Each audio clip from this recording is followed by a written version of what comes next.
Hello friends, this is Ritu and welcome to Study More Knowledge।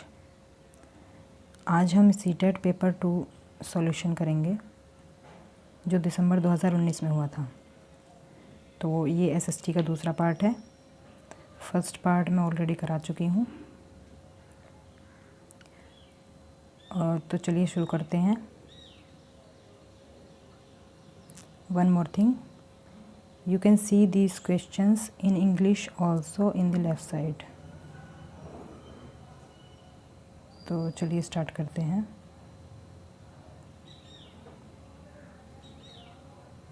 सबसे पहला question है हमारा, जन स्वास्थ्य के क्षेत्र में कोस्टा रिका उपागम किसे कहा गया है। तो इस तरह के क्वेश्चंस आप तभी कर पाएंगे जब आपने इसके बारे में पढ़ा होगा। तो इसका आंसर होगा ऑप्शन नंबर 3, सैन्य बल ना रखना ताकि जन स्वास्थ्य पर ज़्यादा खर्च किया जा सके। बढ़ते हैं नेक्स्ट क्वेश्चन की तरफ।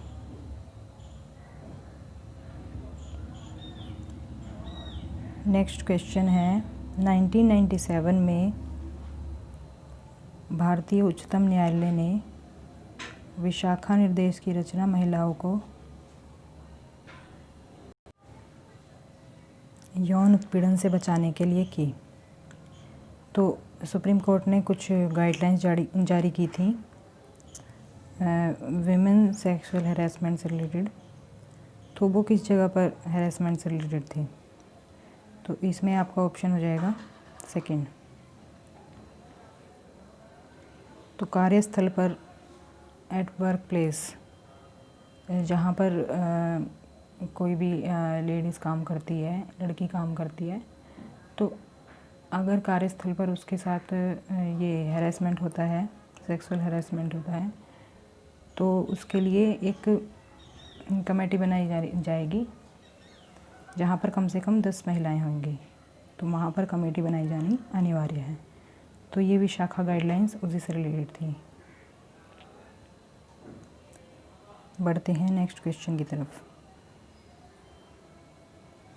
क्वेश्चन नंबर 63, निम्नलिखित में से कौन भारत में एक राज्य के राज्यपाल की नियुक्ति करते हैं। तो राज्यपाल की नियुक्ति किसके द्वारा की जाती है? केंद्र सरकार के द्वारा। केंद्र सरकार का प्रतिनिधि होता है राज्यपाल,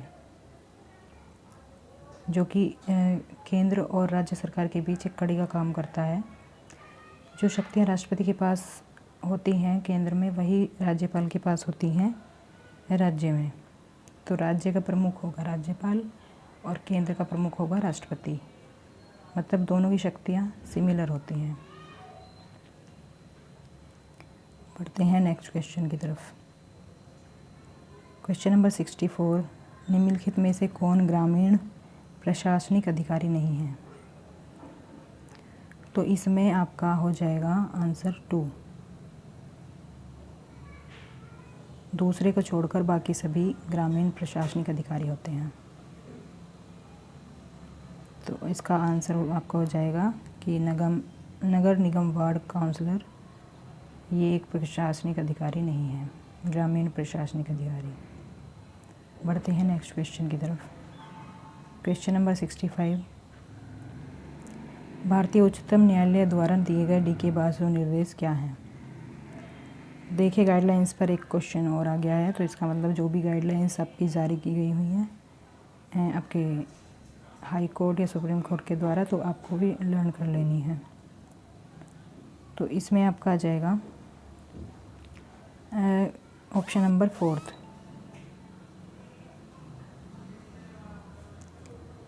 गिरफ्तारी, नज़रबंदी और पूछताछ के दौरान पुलिस द्वारा पालन की जाने वाली प्रक्रियाओं से जुड़े निर्देश कि गिरफ्तारी किस तरह होनी है और पूछताछ किस तरह होनी है, उससे रिलेटेड कुछ गाइडलाइंस दी गई हैं। तो उसी से संबंधित है ये। बढ़ते हैं नेक्स्ट क्वेश्चन की तरफ। वन अधिकार कानून 2006 अपने शीर्षक में कौन सी श्रेणी के अधिकारों को स्वीकारता है। तो इसमें सीधा सीधा ये पूछा है कि वन अधिकार कानून 2006 ये किससे संबंधित है। तो ये संबंधित है आपका अनुसूचित जनजातियों से, शेड्यूल्ड ट्राइब से।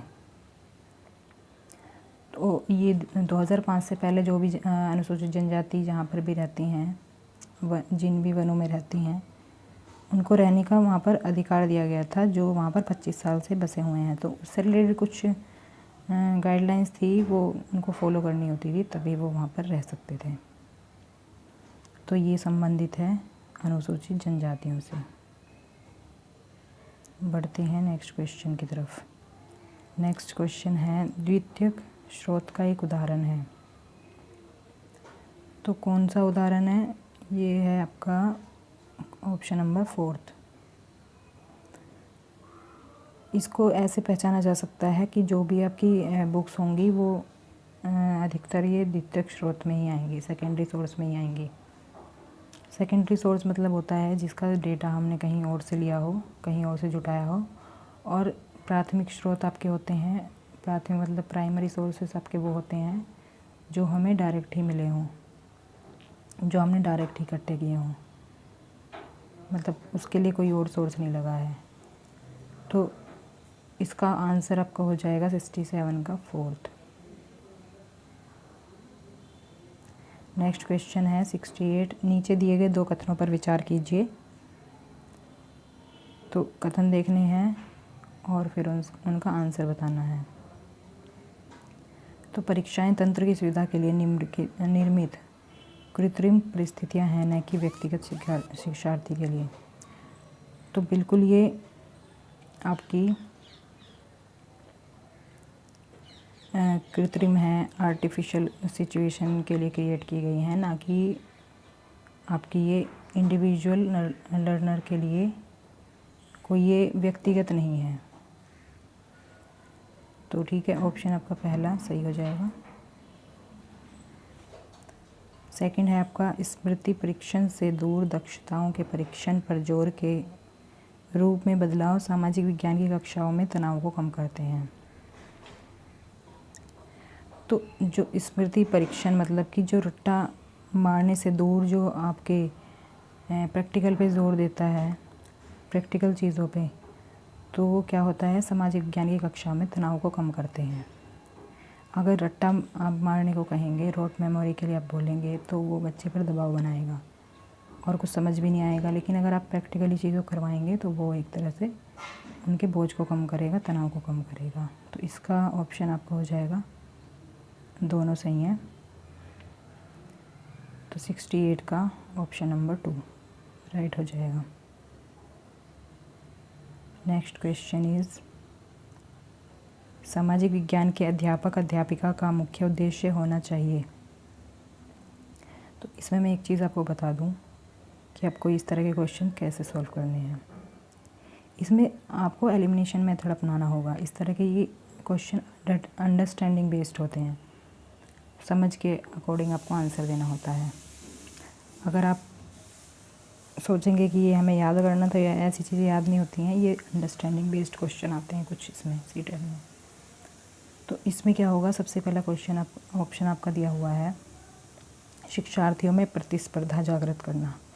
तो टीचर का काम कभी भी ये नहीं होता है कि उसमें छात्रों में प्रतिस्पर्धा जागृत करे। कंपटीशन मतलब कि हमें इससे आगे निकलना है, हमें इससे आगे निकलना है, इस तरह का कंपटीशन नहीं जागृत करना है। तो ये तो गलत हो जाएगा आपका। और सेकंड है सभी तत्व जो समाज का निर्माण करते हैं उनके बीच के संबंधों का बोध कराना। तो ये बिल्कुल आपका सही हो जाएगा। जो भी समाज का निर्माण करते हैं, जो समाज के लिए आवश्यक हैं, उनके बीच संबंधों का बोध कराना, ये बिल्कुल सही हो जाएगा। वैसे तो हमें अपना करेक्ट आंसर मिल चुका है, लेकिन बाकी ऑप्शंस भी देख लेते हैं। थर्ड ऑप्शन है आपका शिक्षार्थियों को सामाजिक ऐतिहासिक तथ्य याद करवाना। देखिए, रोट मेमोरी और रट्टा लगवाना, याद करवाना, ये कभी भी टीचर के काम नहीं हो सकते। तो ये तो होगा ही नहीं। टीचर का काम होता है बच्चों को समझ के चीज़ें याद करवाना, समझ के चीज़ें सिखाना, नहीं ना कि याद करवाना।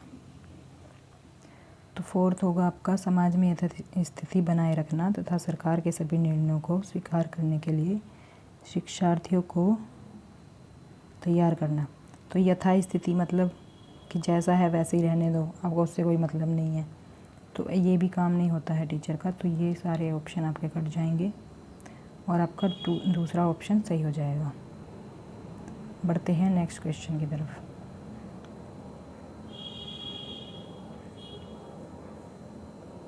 सामाजिक विज्ञान में आकलन का मुख्य उद्देश्य है। अब इसमें भी ये आपका इसी तरह से होगा।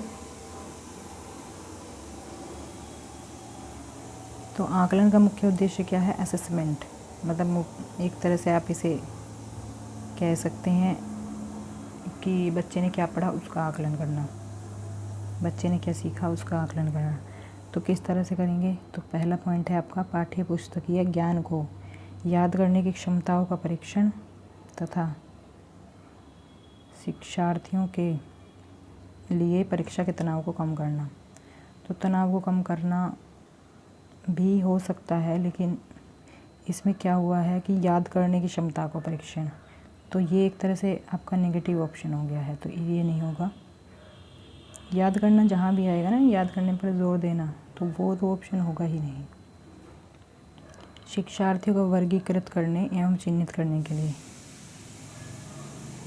तो ये लेबलिंग वगैरह करना बच्चों का, तो ये भी सही ऑप्शन नहीं है आपका। कभी भी ये टीचर का काम नहीं होता है कि उन्हें अलग अलग वर्गों में बांटे, तो ये कभी भी काम नहीं होता शिक्षक का। शिक्षार्थियों के बीच सामाजिक विभेदों को दर्शाने के लिए, तो सोशल डिफरेंसेस दर्शाने का काम भी शिक्षक का नहीं होता है, तो ये भी रॉन्ग हो जाएगा। तो करेक्ट हमें मिल चुका है ऑलरेडी एलिमिनेशन मेथड से, तो इसका ऑप्शन हो जाएगा फोर्थ। फिर भी हम एक बार देख लेते हैं। शिक्षार्थियों को प्रतिपुष्टि देना तथा मानक स्थापित करना जिनको पाने के लिए वे प्रयासरत रहें, तो ये बिल्कुल सही है। फीडबैक देना और मानक स्थापित करना, तो ये बिल्कुल सही हो जाएगा। चलते हैं नेक्स्ट क्वेश्चन की तरफ। सामाजिक विज्ञान की कक्षा में फिल्मों को एक प्रभावी शैक्षणिक उपकरण के रूप में प्रयोग किया जा सकता है, क्योंकि, तो इसमें अगर हम पहला देखें तो फिल्मों को हमें क्यों शामिल करना है, क्यों प्रभावी वो उपकरण कहलाएगा। तो पहला होगा इसमें फिल्मी कक्षा के भीतर बाहरी दुनिया को ला सकती हैं, तो ये बिल्कुल सही है आपका। तो इसमें एक से ज़्यादा ऑप्शन सही होंगे, तो पहला हो गया। फिल्में अनदेखे और अनसुने संदर्भों को खोजने की शक्ति से प्रेरित करते हैं, तो ये भी सही है आपका। फिल्में ऐसी कहानियों, संवादों और छवि को सामने लाती हैं जो जीवन में हमसे दूर हो सकती हैं, हाँ ये भी बिल्कुल सही है। और डी है आपका, फिल्में एक वस्तुनिष्ठ माध्यम है जो छात्रों को एक ही तरीके से अपने विचार प्रस्तुत करने के लिए प्रेरित करती हैं। तो इसमें भी अगर आप देखें तो ये जो लाइन आई है आपकी, एक ही तरीके से अपने विचार प्रस्तुत करना, तो ये क्या कर रहा है, ये आंसर को सीमित कर रहा है। जहाँ भी ऐसा ऑप्शन होगा आंसर को सीमित करेगा, एक दायरे में बांध देगा, एक ही तरीका। तो एक ही तरीका तो कभी भी नहीं होता है किसी को, बच्चे को सिखाने के लिए, तो ये आपका ऑप्शन रॉन्ग हो जाएगा। तो हमारा डी अगर हट गया है तो हमारा आंसर हो जाएगा फर्स्ट, क्योंकि बाकी सब में डी आ रहा है, तो डी वाले एलिमिनेट कर देंगे, आंसर हो जाएगा फर्स्ट सही। बढ़ते हैं नेक्स्ट क्वेश्चन की तरफ। कक्षा में मानचित्र के प्रयोग के संदर्भ में निम्नलिखित कथनों में सही कौन है। तो मानचित्र का यूज़ बताना है इसमें कि क्या सही है मानचित्र के यूज़ से रिलेटेड। तो मानचित्र एक सामाजिक राजनीतिक निर्मित है, सोशियो पॉलिटिकल कंस्ट्रक्ट है मानचित्र, तो ये सही लग रहा है। चिरकाल से उत्तर को सदा सभी सामाजिक राजनीतिक संदर्भों में मानचित्र में ऊपर दर्शाया गया है, इसको भी होल पे रखते हैं। और सी होगा, मानचित्र एक त्रिआयामी साधन है जबकि हम एक दो आयामी दुनिया में रहते हैं। और नेक्स्ट है शिक्षार्थियों में समय की अवधारणा को विकसित करने के लिए मानचित्र एक सहायक सामग्री है। तो इसमें केवल आपका ए सही हो जाएगा, बाकी सब आपके गलत होंगे। तो बढ़ते हैं नेक्स्ट क्वेश्चन की तरफ। 73 शिक्षार्थियों के जीवन से अधिगम को जोड़ने के प्रयास में सामाजिक विज्ञान के शिक्षक को चाहिए कि विषय वस्तु में विविध सांस्कृतिक दृष्टिकोणों को जानबूझकर एवं सुस्पष्ट शामिल करें। विविध सांस्कृतिक दृष्टिकोणों को अगर शामिल किया जाएगा तो इससे हर पहलू को बच्चे जानेंगे, तो ये बिल्कुल सही है। दूसरा है कक्षा में शिक्षार्थियों को उनके निजी एवं पारिवारिक संदर्भ से चिन्हित करना। जहाँ भी निजी की बात आए या परिवार से रिलेटेड कोई बात इस तरह की आए तो वहाँ पर ये नेगेटिव सेंस में जाएगा, क्योंकि निजी जानकारी शामिल करना कोई इसमें तर्क नहीं बन रहा है, तो ये गलत हो जाएगा। शिक्षार्थियों को अपने उदाहरणों एवं अनुभवों को कक्षा में साझा करने के लिए मौका दें। ये बिल्कुल सही है, बच्चों को मौका मिलना चाहिए अपने अनुभव को साझा करने के लिए। तो फर्स्ट और थर्ड इसका हो जाएगा करेक्ट, ए एंड सी सही है।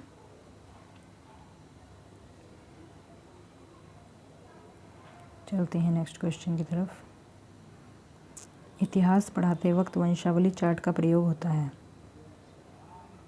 क्यों होता है उसका रीज़न हमें बताना है।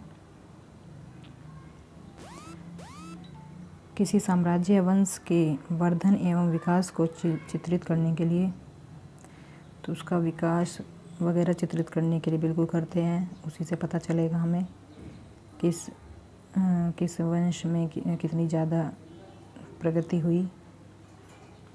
अनुक्रम एवं कार्यात्मक संबंधों को दर्शाने के लिए,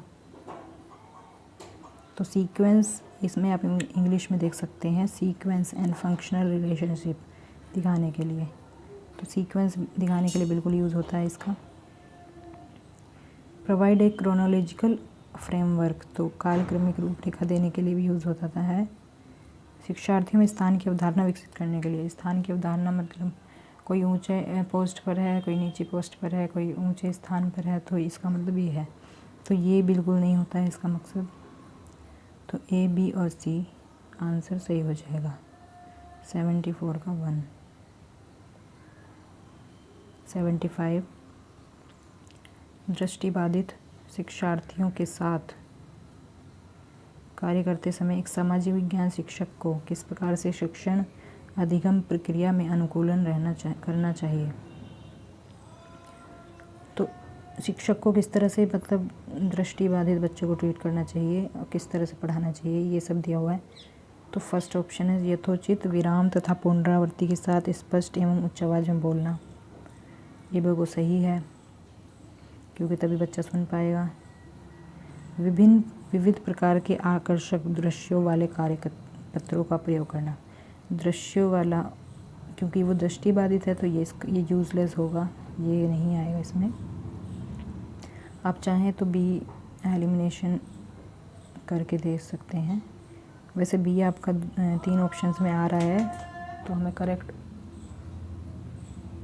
ऑलरेडी मिल चुका है आंसर। बी एलिमिनेट हो जाएगा तो हमारा आंसर हो जाएगा ऑप्शन नंबर 2। लेकिन और भी हम देख लेते हैं फिर भी। आपका सी होगा मौखिक संकेतों द्वारा कल्पना करने के लिए अवसरों को उत्पन्न करना। ये बिल्कुल सही है, मौखिक चीज़ें ही काम करेंगी उस बच्चे के लिए। कक्षा में चर्चा के दौरान टेक्सटाइल स्पर्श करने वाली सामग्री को शामिल करना, तो ये बिल्कुल सही है। तो हमारा ऑप्शन हो जाएगा 2 करेक्ट, ये वाला।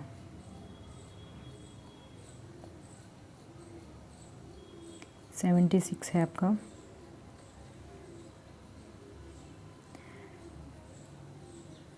सामाजिक विज्ञान शिक्षण में प्रोजेक्ट विधि के कथनों पर विचार करें।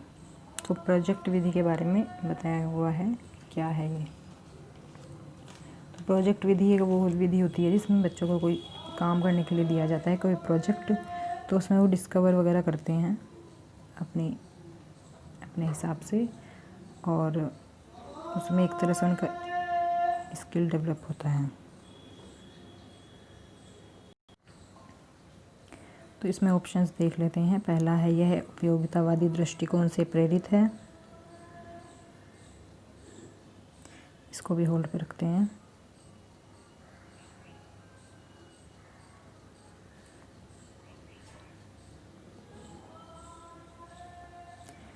तो वैसे तो उपयोगितावादी है ही ये, पर फिर भी अभी से आगे के लिए रोक के रखते हैं। यह शिक्षार्थियों को खोजी बना देता है। तो शिक्षार्थियों को डिस्कवरर बना देता है ये। तो ये तो ऑप्शन बिल्कुल सही है, क्योंकि कुछ डिस्कवर करेंगे तभी प्रोजेक्ट बनाएंगे। यह पूर्ण रूपेण एक शिक्षक केंद्रित विधि है। तो ये गलत हो जाएगा, ये छात्र केंद्रित है। मतलब छात्र केंद्रित मतलब जिसमें छात्र एक्टिव रहता है, छात्र कोई काम में ज़्यादा, छात्र का काम ज़्यादा है इसमें, तो इसलिए छात्र केंद्रित बोलेंगे। यह स्व निर्देशित क्रियाकलापों द्वारा अधिगम को मानती है। तो ये बिल्कुल खुद से ही बच्चे क्रियाकलाप करते हैं, खुद से ही चीज़ों को डिस्कवर करते हैं, तो खुद से ही अपने को गाइड करते हैं। तो ये तो सही हो जाएगा। तो बी और डी इसमें सही है। सी एलिमिनेट कर देंगे। सी किस किस में है, एलिमिनेट कर देंगे। ये होगा आपका, ये गलत हो गया, ये गलत हो गया। ए एवं बी बचा। तो ए और बी तो सही है हमारा, लेकिन डी भी सही है, तो हमारा ऑप्शन हो जाएगा 3। अगर इसमें देखिए ये फ़ायदा है एलिमिनेशन मेथड में, अगर एक आध ऑप्शन आपको नहीं भी आता है ना तो भी चल जाता। अब हमें ए नहीं आता था तो हमारा ये इसमें हो गया, क्योंकि हर ऑप्शन में ए दिया हुआ है, तो ए तो सही होना ही होना है। बढ़ते हैं नेक्स्ट क्वेश्चन की तरफ। अन्वेषण को इच्छुक रचनात्मक दृष्टिकोण से एक सामाजिक विज्ञान की शिक्षिका अपने शिक्षार्थियों को किस रूप में देखेगी? तो अन्वेषण मतलब होता है खोज, तो उससे रिलेटेड इसमें दिया हुआ है, और ये एक तरह से क्रिएटिविटी भी होती है। तो समाज विज्ञान की शिक्षिका अपने शिक्षार्थियों को किस रूप में देखेगी? इसमें क्या होगा आपका, सामाजिक प्रक्रियाओं में खोज करने को उत्सुक। तो ये आपका हो जाएगा, बिल्कुल सही बात है। स्रोतों के आधार पर कल्पनाशील, ये बिल्कुल हो जाएगा। समस्याओं के समाधान के सुझावों की कोशिश करने वाले, हाँ बिल्कुल, समस्याओं के समाधान की कोशिश करेंगे तभी तो क्रिएटिविटी होगी ना कुछ। खुद से बच्चे अपना ये आंसर ढूंढेंगे, किसी समस्या का समाधान ढूंढेंगे, तो ये हो जाएगा बिल्कुल। विवादास्पद मुद्दों को उच्चतर शिक्षा के स्तर पर चर्चा करने के लिए स्थगित करने वाले, तो ये तो एक तरह से टालना हो गया, उच्चतर शिक्षा के स्तर पर टालना है ये, तो ये हो जाएगा आपका गलत। तो किसी चीज़ को टालना या स्थगित करना नहीं होता है मकसद टीचर का। टीचर का मकसद होता है कि बच्चे उन समस्याओं को खुद से सॉल्व करें, ना कि किसी और के लिए टाल दें उन्हें। तो इसका हमारा ऑप्शन हो जाएगा ए और बी, ए बी और सी।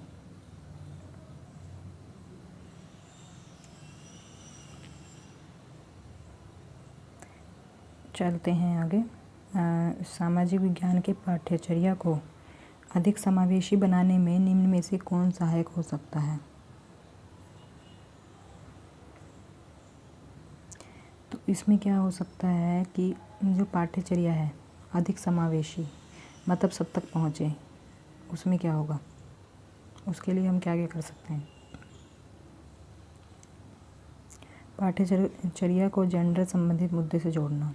अगर हम जेंडर संबंधित मुद्दों से जोड़ेंगे तो वो समावेशी होगा, उसमें कोई सिर्फ फीमेल भाग नहीं लेगी या फिर सिर्फ मेल भाग नहीं लेगा, वो उसमें सभी भाग लेंगे, तो ये समावेशी हो जाएगा। समावेशी मतलब सभी के साथ, कोई भेदभाव ना होकर। तो कक्षा में एक रूप निर्देश एवं एक निश्चित शिक्षण शैली, इसमें भी एक तरह से नेगेटिव चीज़ें आ गई। नेगेटिव एक तरह से ये आंसर को सीमित कर रहा है हमारे। एक रूप निर्देश कभी नहीं होंगे। शिक्षक का काम होता है कि वो मतलब हर तरह से सभी वे में बच्चों को सिखाए। एक निश्चित शैली नहीं होगी, इसमें जितनी भी शैली यूज़ हो सकती हैं वो की जाएंगी, एक निश्चित नहीं होगी। तो ये दोनों आपके नेगेटिव सेंस में यूज़ हो रहे हैं, तो ये हमारा हट जाएगा। तो अगर हम बी एलिमिनेट करें तो हमारा ऑप्शन निकलता है दूसरा। बाकी सब में बी है तो बाकी सबको हटा देंगे। फिर भी एक बार ऑप्शंस देख लेते हैं। विभिन्न स्रोतों को शामिल करना आधिकारिक एवं निम्न वर्गीय प्रसंगों के। हाँ, तो बिल्कुल ये सही है, विभिन्न स्रोतों को शामिल करना चाहिए। और एक परीक्षा पत्र सभी शिक्षार्थियों के लिए, ये भी रॉन्ग है, क्योंकि तुम सभी शिक्षार्थियों को एक ही मापदंड में नहीं तोल सकते, एक ही पैमाने में नहीं तोल सकते। सब अलग अलग हैं, सबका सीखने का तरीका अलग अलग है। तो इसमें ये ऑप्शन हमारा पहला और तीसरा सही हो जाएगा, ऑप्शन नंबर 2। बढ़ते हैं आगे। विद्यार्थियों को विवेचनात्मक होना क्यों सीखना चाहिए?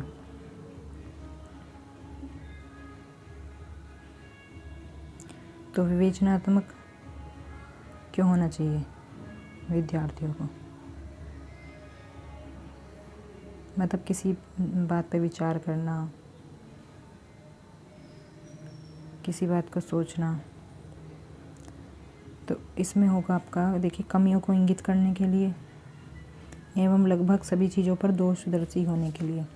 सभी चीज़ों पर दोषदर्शी होना, ये भी एक नेगेटिव सेंस दे रहा है। कमियों को इंगित करना, ये भी, तो ये नहीं होगा। समाज में यथास्थिति बनाए रखना, ये भी बिल्कुल नहीं होगा, क्योंकि यथास्थिति बनाने का हमारा कर्तव्य नहीं है। हमारा कर्तव्य है चीज़ों को सुधारना, समाज में अपना योगदान देना, जो हम दे सकते हैं। ये गलत हो जाएगा। यह समझने के लिए कि मुद्दे उनकी खुद की ज़िंदगी से कैसे जुड़े हुए हैं, तो ये बिल्कुल सही हो जाएगा।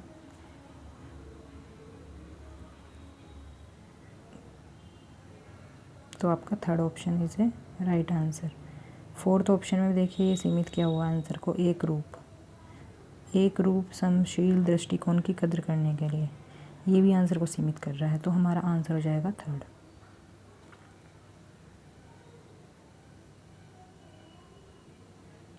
चलते हैं नेक्स्ट क्वेश्चन पर। तो इसमें क्या है कि निम्नलिखित उदाहरणों में से विविधता को दर्शाने वाले उदाहरण का चयन करें। विविधता मतलब अलग कल्चर, अलग रहन सहन, वो होगा आपका विविधता के अंदर आएगा। तो इसमें क्या होगा, आपका फर्स्ट ऑप्शन है, सरोज को स्कूल जाने का मौका मिला जबकि निर्मला को स्कूल जाने का मौका नहीं मिला। तो ये तो एक तरह से बायस दिखा रहा है, मतलब वो तो भेदभाव हो गया ना, तो ये तो होगा नहीं, गलत हो जाएगा। एलन एक गरीब परिवार से वास्ता रखता है जबकि साइमन अमीर है, तो ये भी गलत हो जाएगा, क्योंकि अमीर गरीबी से इसका कोई वास्ता नहीं है। रघु सुरेश को फुटबॉल की टीम में शामिल करना नहीं चाहता है क्योंकि वह समाज के एक खास समुदाय से आता है। खास समुदाय, ये भी इसमें नहीं होगा। तो इसका आंसर हो जाएगा, परितोष को बांग्ला अच्छी आती है वहीं सुचिता हिंदी अच्छी बोलती है। तो मैंने जैसे बताया, रहन सहन, उनका कल्चर, ये सब विविधता को दर्शाता है, ना कि उनमें भेदभाव करना, विविधता को दर्शाता है। तो आंसर इज फोर्थ ऑप्शन 81। एक स्कूल के सामाजिक विज्ञान के शैक्षणिक भ्रमण में ज़ीरो, बोमडिला, नामदफा, राष्ट्रीय उद्यान, तवांग तथा लेसांग गाँव को शामिल किया गया। तो किस माध्यम से विद्यार्थियों को आप भ्रमण किए गए 2 राज्यों को इंगित करने को कहेंगे? तो किस तरह से हम इन्हें चित्रित करेंगे? तो अगर आपको पता होगा तो इसमें इन चीज़ों को अगर आप देखें, ज़ीरो नाम का एक टाउन है अरुणाचल प्रदेश में। बोमडिला एक पास है, दर्रा है अरुणाचल प्रदेश में। नामदफा एक राष्ट्रीय उद्यान, नेशनल पार्क है, ये भी अरुणाचल प्रदेश में है। तवांग भी एक टाउन है अरुणाचल प्रदेश में। लिसांग एक गांव है मणिपुर में। तो इसका आंसर आपका हो जाएगा ऑप्शन नंबर 3, अरुणाचल प्रदेश एवं मणिपुर, एक मानचित्र पर हम दर्शाएंगे इनको, क्योंकि मानचित्र पर ही हम देख सकते हैं इनको अलग अलग जगह पर। तो ये इन दोनों स्टेट में ही ये चीज़ें शामिल हैं, तो इनको हम मानचित्र पर दर्शाएंगे। बढ़ते हैं नेक्स्ट क्वेश्चन की तरफ। सामाजिक विज्ञान की समसामयिक समझ अध्यापकों को निम्नलिखित सभी को करने को प्रोत्साहित करती है, केवल इसको छोड़कर। तो किन चीज़ों को लेकर प्रोत्साहित करती है वो नहीं बताना है, किस चीज़ को लेकर नहीं करती है वो बताना है, मतलब नेगेटिव इसमें बताना है, जैसा कि ये अंडरलाइन हुआ है पहले से ही। तो पहला ऑप्शन है आपका शिक्षार्थियों को दूसरों के स्थानीय अनुभवों को पढ़ने तथा स्वयं के अनुभवों को खोजने के लिए। तो ये तो सही होगा, ये तो इसका आंसर नहीं हो सकता। प्रश्नों के समान उत्तर देने के लिए शिक्षार्थियों को प्रोत्साहित करना, जिससे कि वे सभी बेहतर बन सकें। प्रश्नों के समान उत्तर देने के लिए कभी भी शिक्षार्थी नहीं कहेगा, कभी प्रोत्साहित नहीं करेगा। तो हमारा आंसर यही हो जाएगा, क्योंकि यही एक नेगेटिव आंसर है और इसमें नेगेटिव ही पूछा है, तो ये हमारा आंसर सही हो जाएगा। तो 83 निम्नलिखित में से जेंडर रूढ़िवादिता का उदाहरण नहीं है, जो कि मतलब जेंडर गैप को नहीं दिखा रहा है, जेंडर भेदभाव को नहीं दिखा रहा है। तो वो ऑप्शन हमें ढूंढना है। सिर्फ लड़कों को फुटबॉल टूर्नामेंट में भाग लेने के लिए प्रोत्साहित किया जाता है, तो इसमें सिर्फ लड़कों की बात हो रही है, तो ये हमारा जेंडर रूढ़िवाद दर्शा रहा है, तो ये तो होगा नहीं, क्योंकि नहीं पूछा है तो ये नहीं होगा। सिर्फ लड़कियों को कक्षा का बोर्ड सजाने के लिए कहा जाता है, तो जिसमें भी सिर्फ आ रहा है ना, जो सिर्फ लड़के या लड़कियों की अलग से एक पर्टिकुलर लड़के की बात कर रहे हैं या फिर लड़कियों की बात कर रहे हैं, तो वो आंसर तो एलिमिनेट ऑलरेडी हो जाएगा। थर्ड ऑप्शन है आपका, हालांकि लड़के कक्षागत चर्चा में दबदबा बनाने का प्रयास करते हैं, लेकिन लड़कियों एवं लड़कों दोनों की सहभागिता को प्रोत्साहित किया जाता है। तो ये आंसर आपका बिल्कुल सही हो जाएगा, क्योंकि दोनों की सहभागिता इसमें है, तो इसमें जेंडर रूढ़िवादिता नहीं है, तो इसलिए हमारा ये आंसर सही हो जाएगा। फोर्थ में भी अलग अलग दोनों लड़के लड़कियों की बात की गई है, तो ये भी नहीं होगा। तो बढ़ते हैं हम नेक्स्ट क्वेश्चन की तरफ। सामाजिक विज्ञान शिक्षण को प्रभावी बनाने के लिए आवश्यक होगा। तो क्या आवश्यक होगा सामाजिक विज्ञान शिक्षण को प्रभावी बनाने के लिए? अतीत के सभी सांस्कृतिक प्रथाओं को बनाए रखना, ये बिल्कुल नहीं होगा, क्योंकि जो पुरानी प्रथाएं हैं कुछ गलत भी होती हैं और कुछ अच्छी भी होती हैं, तो सभी को बनाए रखना ये तो गलत है। साहित्यिक स्रोतों का समालोचनात्मक विश्लेषण करना, चाहे वे कितनी भी पुरानी हो। तो ये आपका इसमें आ जाएगा, क्योंकि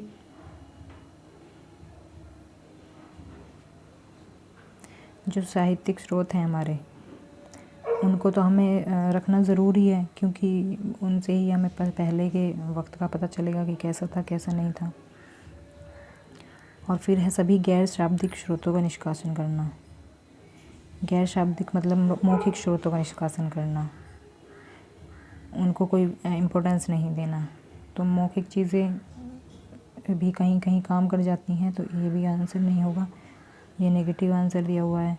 स्रोतों के ट्रायंगुलेशन को प्रमुखता देना, ये भी सही होगा आपका। तो इसका आपका बी और डी सही हो जाएगा, तो आंसर होगा आपका 3, बी एंड डी।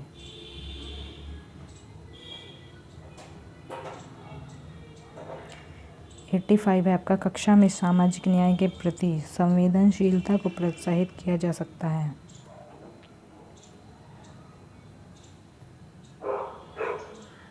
तो कैसे प्रोत्साहित किया जा सकता है सामाजिक न्याय के प्रति संवेदनशीलता को?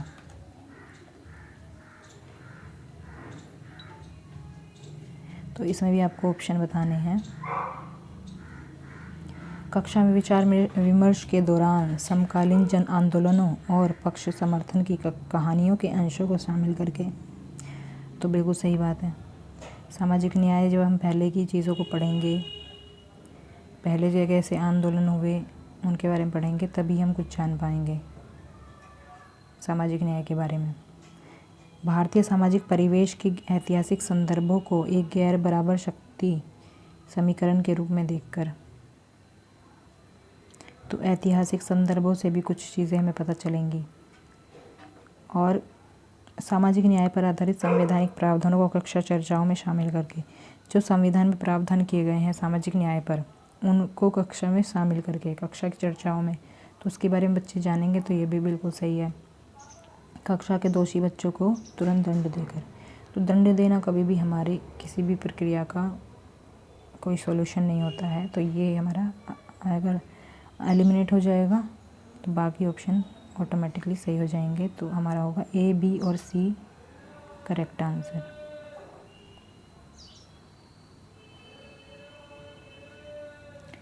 तो आपका नेक्स्ट क्वेश्चन है, इतिहास शिक्षण शास्त्र प्रयास करेगा कि इतिहास का निर्माण स्रोतों पर आधारित होता है। तो बिल्कुल सही है, इतिहास का निर्माण स्रोतों पर ही आधारित होता है। इतिहास सामाजिक प्रक्रियाओं में निरंतरता और बदलाव को खोजे। बिल्कुल ये भी सही है। तीसरा है, इतिहास व्याख्यानों के विभेदों से संलग्न हो तथा प्रमुख समुदाय के विचारों को अनुमोदित करे। तो ये किसी एक समुदाय के विचारों को अनुमोदित करना, ये कोई इसका इतिहास का काम नहीं होता है, इतिहास का या किसी भी चीज़ का।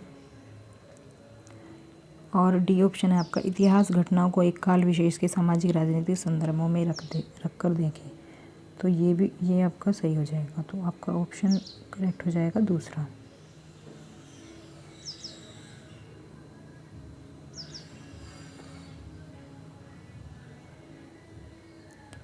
अब देखिए 87 है आपका, प्रदूषण रहित हवा का अधिकार भारत में किस मौलिक अधिकार के भाग के रूप में स्वीकारा गया है। प्रदूषण रहित हवा का हमारा जो अधिकार है वो हमारे शरीर की स्वतंत्रता से जुड़ा हुआ है। और शरीर की जो स्वतंत्रता है हमारे जीवन जीने के अधिकार से जुड़ी हुई है। तो ये इसमें ऑप्शन हो जाएगा 2। तो जीवन जीने का अधिकार हमारा है आर्टिकल नंबर 21, प्राण एवं दैहिक स्वतंत्रता। तो इसमें अगर आपको कोई शरीर से रिलेटेड कोई समस्या है, किसी की वजह से कोई भी इसमें बाधा पैदा कर रहा है, तो ये आपका एक मौलिक अधिकार का उल्लंघन होगा। तो आप इसके खिलाफ जो है कंप्लेन कर सकते हैं। बढ़ते हैं नेक्स्ट क्वेश्चन की तरफ। भारत का वर्णन करने के लिए विविधता में एकता मुहावरे का निर्माण किसने किया था। तो ये तो आपको याद होना चाहिए, ये है आपका ऑप्शन नंबर 1, जवाहरलाल नेहरू ने कहा था ये। नेक्स्ट क्वेश्चन इज, लोकसभा में कितने सदस्य मनोनीत होते हैं, ना कि मतदान द्वारा चुनकर आते हैं। तो लोकसभा में होते हैं 2 सदस्य मनोनीत। तो ये 2 एंग्लो इंडियन होते हैं जो राष्ट्रपति द्वारा मनोनीत किए जाते हैं। और राज्यसभा में भी कुछ सदस्य मनोनीत होते हैं। तो वो आप कमेंट बॉक्स में बताइए कि कितने राज्यसभा में मनोनीत होते हैं।